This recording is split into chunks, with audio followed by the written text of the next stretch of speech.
అందరికీ నమస్కారం. ఈరోజు కథ తేజస్వి 16 ఏళ్ల అమ్మాయి. చాలా పేద కుటుంబం. వాళ్ళ ఊర్లో గవర్నమెంట్ స్కూల్లో 10th క్లాస్ చదువుతోంది. స్కూల్లో అందరికంటే చాలా తెలివిగల అమ్మాయి. చదువులో చాలా షార్ప్గా ఉంటుంది. తేజస్వి చూడ్డానికి చాలా అందంగా ఉంటుంది, కానీ తినడానికి తిండి కూడా సరిగ్గా దొరకని కుటుంబం. వాళ్ళ నాన్నకి ఆరోగ్యం బాగుండదు. 10th ఎగ్జామ్స్ పూర్తయ్యాయి. ఎగ్జామ్స్ చాలా బాగా రాస్తోంది. తేజస్వి రిజల్ట్స్ కూడా వచ్చాయి. ఆ అమ్మాయి స్కూల్ ఫస్ట్ వచ్చింది. దయానంద్ స్కూల్ ప్రిన్సిపల్ తేజస్విని ఇంటికి పిలుస్తాడు.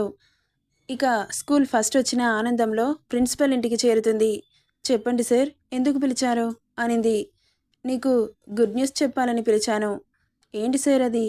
నువ్వు స్కూల్ ఫస్ట్ వచ్చావు కదా, నీకు ఒక మంచి కాలేజ్లో సీట్ వచ్చింది. కాలేజ్కి వెళ్ళాలంటే ముందు కొంచెం అడ్మిషన్ ఫీ కట్టాలి. అది కడితేనే నీ లైఫ్ సెటిల్ అయిపోయినట్లే. మా వల్ల కాదు సార్, నా దగ్గర డబ్బులు లేవు. మీరు ఎలాగైనా ఆ కాలేజ్ వాళ్ళతో మాట్లాడండి సార్. మా ఫ్యామిలీ గురించి మీకు తెలియందేముంది? నాన్నకి ఆరోగ్యం బాగుండదు. నాన్నమ్మ కూలి పని చేసి మమ్మల్ని సాకుతోంది. ఇప్పుడు అడ్మిషన్ ఫీ అంటే ఎక్కడి నుండి తీసుకొస్తాం సార్? అందుకే చెబుతున్నాను, నా దగ్గర ఒక ఐడియా ఉంది. అది నువ్వు నెరవేర్చావనుకో, ఖచ్చితంగా నిన్ను ఆ పెద్ద కాలేజీలో చేర్పిస్తాను. ఏమంటావు తేజస్వి? ఏంటి సార్ అనింది. ఏం చెబుతాడా అని ఆతృతగా. ఏంటంటే, నువ్వు ఎవరికీ చెప్పకూడదు మరి. చెప్పను సార్. అయితే ఈరోజు రాత్రి మా ఇంట్లో మా ఆవిడ ఊరెళ్ళింది. నువ్వు మంచిగా రెడీ అయ్యి మా ఇంటికి రావాలి అన్నాడు. అర్థం కాలేదు ఆమెకు. మీరేమంటున్నారో నాకు అర్థం కావట్లేదు సార్. రాత్రికి రా, వస్తే నీకే అర్థమవుతుంది అన్నాడు. ఎందుకు సార్? నువ్వు అవన్నీ అడగకు, ముందైతే ఇంటికి రా చెబుతాను అన్నాడు. సరే అంటూ సంతోషంగా ఇంటికెళ్ళింది. ఏమైందమ్మా, అంత సంతోషంగా ఉన్నావు అని అడిగింది వాళ్ళ నానమ్మ. అది నానమ్మ, నాకు సిటీలో ఒక పెద్ద కాలేజ్లో సీట్ వచ్చిందంట. ముందు అడ్మిషన్ ఫీ కడితే పంపిస్తాను అన్నారు, కానీ మన పరిస్థితి తెలుసు కదా, డబ్బులు లేవని చెప్పాను. అయితే ఒక పని చెయ్యి, ఈరోజు రాత్రి ఇంటికి రా అన్నాడు ప్రిన్సిపల్ సార్. రాత్రి ఇంటికా? ఎందుకు అనింది అనుమానంగా. ఏమో నానమ్మ, బాగా రెడీ అయ్యి రమ్మన్నాడు. ఎందుకు అడిగితే వస్తే నీకే తెలుస్తుంది అంటున్నాడు.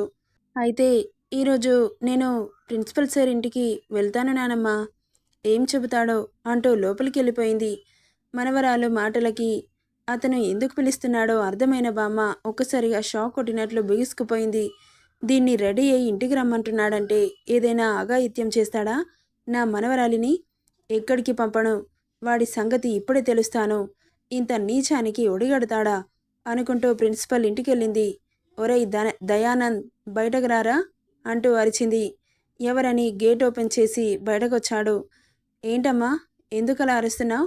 నా మనవరాలతో ఏం చెప్పావు? నేనే చెప్పాను. దాన్ని రాత్రికి తయారయ్యి మీ ఇంటికి రమ్మని చెప్పావంట. కాలేజీలో చేర్పిస్తానని చెప్పావంట. మీ ఇంటికి ఎందుకు రావాలది? చిన్న పిల్ల అని కూడా చూడకుండా దాని మీద ఏదైనా అఘాయిత్యం చేయాలనుకునే పిలిచావు కదా. ఒకసారి లోపలికి రామ్మా, నీతో కాస్త మాట్లాడాలి అన్నాడు ప్రిన్సిపల్. ఏంట్రా నువ్వు మాట్లాడేది, నేను వినేది అంటూ అరుస్తూ ఉంది. ఇలా అరిచి నీ మనవరాలి పరువు తీసుకోకు, లోపలికి వస్తే అంతా వివరంగా చెబుతాను అన్నాడు. ఇక అది కూడా నిజమే అనిపించి లోపలికెళ్ళింది. నీ మనవరాలికి ఒక పెద్ద కాలేజ్లో సీట్ వచ్చింది. అందులో చదివితే పెద్ద జాబ్ వస్తుంది. మీ ఇంట్లో కష్టాలన్నీ గట్టెక్కుతాయి. తన జీవితం బాగుంటుంది. పంపించాలంటే మీ దగ్గర డబ్బులు లేవు. అక్కడ ఒక రూపాయి లేకుండా వెళ్తే చాలా కష్టం.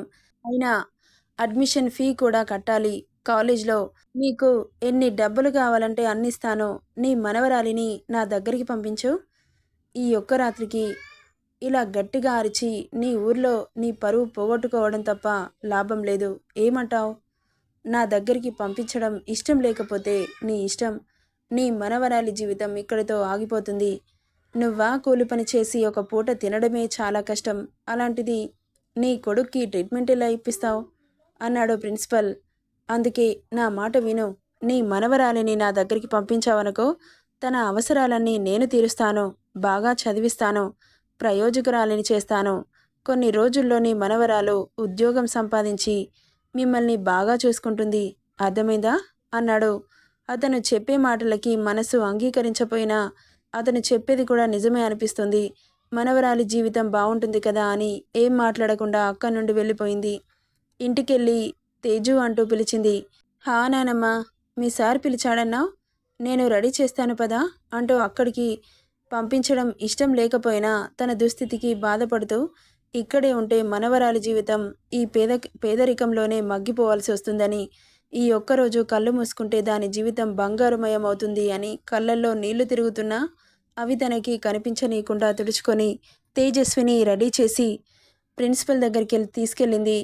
అవును బామ్మ, మాట్లాడడానికి ఇలా తయారవ్వడం ఎందుకు? వెళ్ళి మాట్లాడొస్తే సరిపోతుంది కదా. అవునమ్మా, కానీ అతని మనసులో ఏముందో ఏంటో, అతనేమైనా అన్నా కానీ నువ్వు పట్టించుకోవద్దమ్మా. ఎందుకంటే నీ జీవితం ముఖ్యం. నువ్వు కాలేజీలో మంచిగా చదివితే పెద్ద ఉద్యోగం వస్తుంది, చాలా డబ్బులు సంపాదిస్తావు, అందరూ మనల్ని గొప్పవాళ్ళుగా చూస్తారు. ఇప్పుడు మనల్ని చులకనగా చూసిన వాళ్ళే రేపు చాలా గౌరవం ఇస్తారు. అతను ఏం చేసినా నువ్వు కాస్త సైలెంట్గా ఉండాలి తేజస్వి, అర్థమవుతుందా? నాయనమ్మ, నువ్వేం మాట్లాడుతున్నావే? ఏం చేసినా అంటే ఏం చేస్తాడు? సర్లే, వెళ్తే నీకే తెలుస్తుంది కదా, పద అంటూ ఇల్లు రావడంతో లోపలికెళ్లారు. లోపలికెళ్ళిన ఇద్దరు సోఫాలో కూర్చున్నారు. అప్పుడే పైనుండి కిందకు దిగుతూ కనిపించాడు ప్రిన్సిపల్. నమస్తే సార్ అంటూ లేచి నిలబడింది తేజస్వి. నమస్తే అమ్మా, కూర్చో అన్నాడు. వాళ్ళిద్దరికీ డిన్నర్ అరేంజ్ చేశాడు. అయ్యో వద్దండి, మేము తినేసి వచ్చాం అన్నారు. పర్వాలేదు, తినండి అంటూ ఒక మంచి మెనూ అరేంజ్ చేయడంతో ఇద్దరు కడుపు నిండా తిన్నారు. అంత మంచి భోజనం వాళ్ళ జీవితంలో ఎప్పుడూ తినలేదు. చెప్పండి సార్, నన్నెందుకు రమ్మన్నారు అంటూ పాయింట్కు వచ్చింది తేజస్వి. నీతో కాస్త పనుంది, పైకి రామ్మా అంటూ పైకెళ్ళాడు ప్రిన్సిపల్. నానమ్మ, నువ్వు ఇక్కడే ఉండే, నేను ఇప్పుడే వస్తాను అంటూ భయంగానే వెళ్ళింది తేజస్వి. వెళ్తున్న మనవరాలని చూస్తూ, నన్ను క్షమించమ్మా, నీ జీవితం కోసం ఇలా చేయక తప్పట్లేదు అంటూ కంటనీరు పెట్టింది బామ్మ. తేజస్వికి ఎందుకు పిలుస్తున్నాడో అర్థం కావట్లేదు. లోపల ఎందుకో కాస్త అలజడిగా అనిపిస్తోంది. నెగిటివ్ వైబ్స్ సెన్స్ అవుతున్నాయి తేజస్వికి. అదేంటో ఎందుకలా అవుతుందో అర్థం కావట్లేదు. 2 గంటల తర్వాత బట్టలు మొత్తం చినిగిపోయి, జుట్టు మొత్తం చెదిరిపోయి, ఏడవడం వల్ల కళ్ళు ఉబ్బిపోయి, ఫేస్ మొత్తం పాలిపోయి, ఒక్కో అడుగు కష్టంగా మెల్లగా వేస్తూ కిందకు దిగుతూ కనిపించింది తేజస్వి. మనవరాలిని చూసిన బామ్మ పరిగెత్తుకుంటూ వెళ్ళి, ఏమైందమ్మా అంటూ కంగారుగా అడిగింది. నానమ్మ అంటూ ఆమెను పట్టుకొని గట్టిగా ఏడ్చేసింది. ఏమైంది తల్లి, చెప్పమ్మా అంటూ ఏడుస్తూ అడిగింది. నానమ్మ, నన్ను రూమ్కి పిలిచి వెళ్ళిపోయాడు కదా, నేను లోపలికి వెళ్ళగానే డోర్ వేసి లైట్స్ ఆఫ్ చేసి నన్ను గట్టిగా పట్టుకున్నాడు. ఏం చేస్తున్నారు సార్, వదలండి అని ఎంత అరుస్తున్నా వినిపించుకోకుండా నా బట్టలు విప్పి నన్ను బెడ్ మీద పడేసి నా మీద పడిపోయాడు. నువ్విలా ఏడిస్తే నిన్ను కాలేజ్కి పంపను, అరవకుండా నాకు సహకరించు అంటూ నన్ను నన్ను అంటూ చెప్పలేక ఆగిపోయింది. నేను ఇంత నొప్పి అని ఏడ్చినా వినిపించుకోలేదు అని ఏడుస్తుంటే, ఏడవకమ్మా, నీ భవిష్యత్తు బాగుంటుంది అనింది బామ్మ. అదేంటి బామ్మ అలా మాట్లాడుతున్నావు? వాడు నా జీవితాన్ని నాశనం చేశాడు. అదేనమ్మా, దానికి బదులు నీ జీవితం బాగుపడేలా కూడా చేస్తున్నాడమ్మా. వద్దు బామ్మ, నన్ను నాశనం చేసి వాడేం నా జీవితాన్ని ఉద్ధరించాల్సిన అవసరం లేదు అనింది. అదేంటమ్మా, నువ్వు పట్నం వెళ్ళి చదివితే నీకు ఉద్యోగం వస్తుంది, మమ్మల్ని కూడా బాగా చూసుకుంటావు తల్లి, నేను చెప్పేది వినమ్మా. వాడిలా చెప్పి నిన్ను ఒప్పించాడా? అసలు అలా ఎలా ఒప్పుకున్నావు బామ్మ? నా జీవితాన్ని ఎందుకు నాశనం చేశావు? నీకేమన్యాయం చేశాను? అయ్యో అలా అనకమ్మా, నీ జీవితం బాగుంటుందని అలా చేశాను, కానీ నిజంగా నీ మీద ఎలాంటి కోపం లేదమ్మా. అలాంటి దరిద్రపు జీవితం నాకొద్దు బామ్మ. నాకు నా టాలెంట్తో ఉద్యోగం రావాలి, కానీ ఎవడి దయా దాక్షిణ్యాల మీద కాదు అని చెప్పి అక్కడి నుండి వెళ్ళిపోయింది తేజస్వి. ఇక ఎవరి సహాయం లేకుండా కష్టపడి దగ్గరలో గవర్నమెంట్ కాలేజీలో చదివి డే అండ్ నైట్ నిద్రపోకుండా చదివింది. అప్పటి వరకు ఊర్లో వాళ్ళంతా చులకనగా చూస్తున్న ఆ కుటుంబాన్ని ఒక్కసారిగా ఇంటి ముందు బందోబస్తు మీడియా గుమిగూడడంతో ఏంటోనని ఇంటికి చేరారు. ఊరు వాళ్ళు ఏమైందని చూస్తూ ఉన్నారు.